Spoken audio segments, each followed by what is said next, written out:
Baik, Assalamualaikum warahmatullahi wabarakatuh.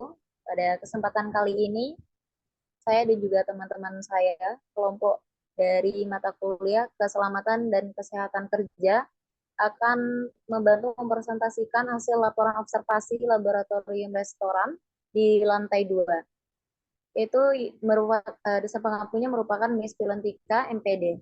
Untuk teman-teman saya sendiri itu ada Farah, Isti Farah Janesa Nisper, yang kedua ada Jordi Karisma, Mutiara Niazi Fadila, Priti Sinta, Vanessa Angelita, dan juga saya sendiri sebagai moderator. Untuk materi pertama itu akan dibantu presentasikan atau dijelaskan oleh rekan saya yaitu Vanessa. Kepada Vanessa dipersilakan. Baik, terima kasih kepada moderator. Saya akan menjelaskan materi pertama, yaitu penerapan K3 di laboratorium restoran. Yang pertama, pada bagian keselamatan, 1. Tersedia smoke detector. Selanjutnya, adanya hydrant. Yang ketiga, tidak adanya APAR. Yang keempat, tidak adanya sprinkler. Yang kelima, tidak adanya kotak P3K. Yang keenam, susunan kabel yang masih berantakan. Yang ketujuh, jalan keluar hanya dari satu pintu, tidak ada pintu darurat. Lalu, alat-alat makan yang ada di restoran sudah lama tidak dibersihkan sehingga menjadi kotor dan berkarat. Selanjutnya, peralatan kebersihan pun yang terlihat tidak hygiene. Lalu, yang terakhir ada tralis besi yang terlalu menutupi jendela yang sangat kotor dan berdebu. Sekian, terima kasih. Saya kembalikan kepada moderator.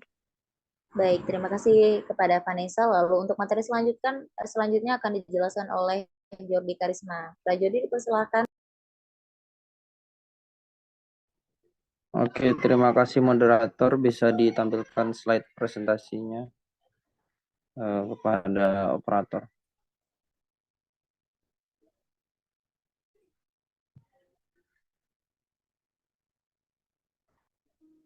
Oke, untuk hazard dan potensi risiko kerja di laboratorium restoran milik UNP, terdapat beberapa hal yang harus diperhatikan. Berdasarkan Permenaker nomor 5/Men/1996 tentang Sistem Manajemen Keselamatan dan Kesehatan Kerja atau SMK 3 merupakan suatu hal yang wajib untuk dilaksanakan di seluruh industri baik produk maupun jasa. Dan bisa kita lihat pada observasi kami sebelumnya terdapat beberapa poin yang harus diperhatikan berdasarkan dari hazard atau potensi risiko kerja yang ada di laboratorium restoran.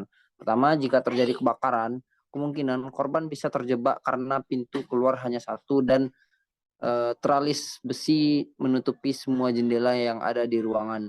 Lalu, resiko pecahan kaca yang bisa mengenai kaki dari siapapun yang berada di ruangan jika sewaktu-waktu tidak menggunakan alas kaki atau tembus dari pecahan beling kaca tersebut.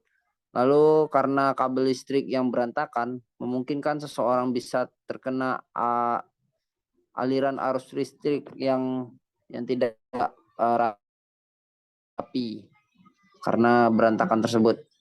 Lalu dengan tidak adanya APAR atau alat pemadam api ringan, kemungkinan beberapa aset yang ada di ruangan tersebut akan hangus terbakar karena peralatan pemadam kebakaran yang kurang memadai.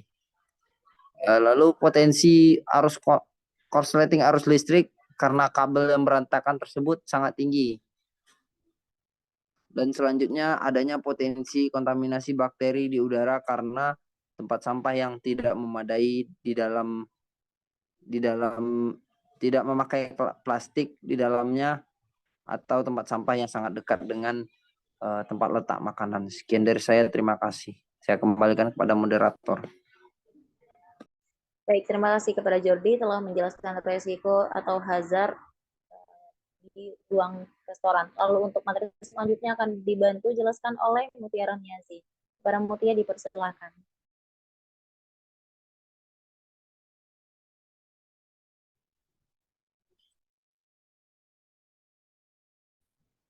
Baik. Untuk Mutia, terima kasih banyak moderator. Saya akan menjelaskan tentang manajemen risiko restoran.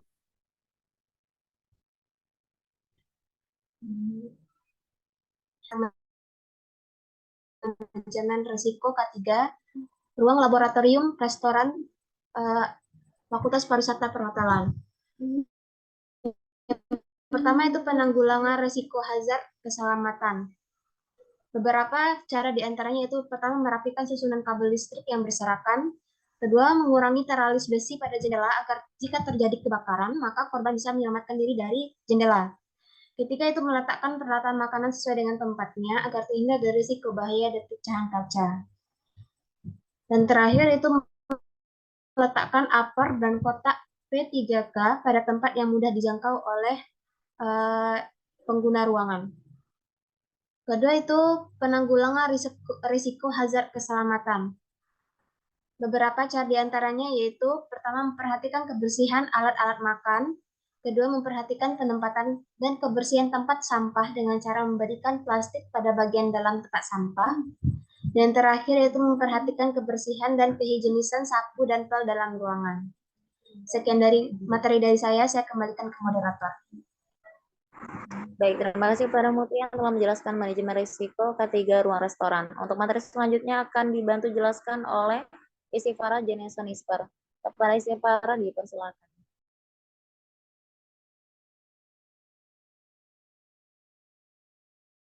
Baik, terima kasih moderator. Selanjutnya saya akan menjelaskan tentang pengawasan K3 di Laboratorium Restoran Fakultas Pariwisata dan Perhotelan.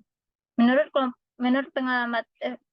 pengamatan kelompok kami, pengawasan pada ruangan restoran terbilang masih minim karena masih banyaknya ditemukan risiko bahaya dan juga masih kurangnya penerapan peralatan keselamatan pada ruangan tersebut.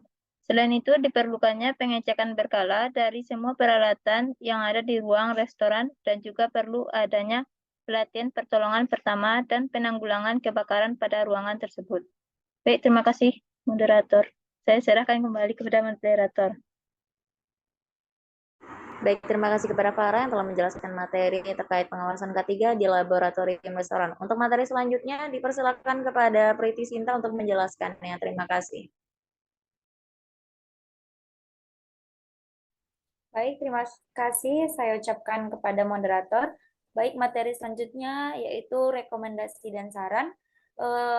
Adapun rekomendasi dan saran yang dapat kami buat melalui pengamatan kami, yaitu yang pertama, sebaiknya diperlukannya APAR pada ruangan. Yang kedua, diperlukannya pengawasan ruangan yang bersertifikasi K3. Selanjutnya, sebaiknya peralatan pada restoran dibersihkan selalu dan diganti secara berkala. Perlunya deep cleaning pada ruangan restoran tersebut. Selanjutnya, sebaiknya pihak kampus menambah fasilitas kesehatan dan keselamatan kerja pada restoran tersebut. Dan yang terakhir, sebaiknya cat pada tembok diganti untuk menambah nilai estetika ruangan restoran. Mungkin hanya itu materi yang dapat saya sampaikan. Saya kembalikan kepada moderator. Baik, terima kasih kepada semua pemateri yang telah menjelaskan terkait materi kita hari ini, yaitu di mata kuliah Keselamatan dan Kesehatan Kerja. Mungkin mohon maaf jika ada kesalahan kata-kata atau mungkin di bagian materi yang kurang lengkap, tetapi semuanya terima kasih. Assalamualaikum warahmatullahi wabarakatuh.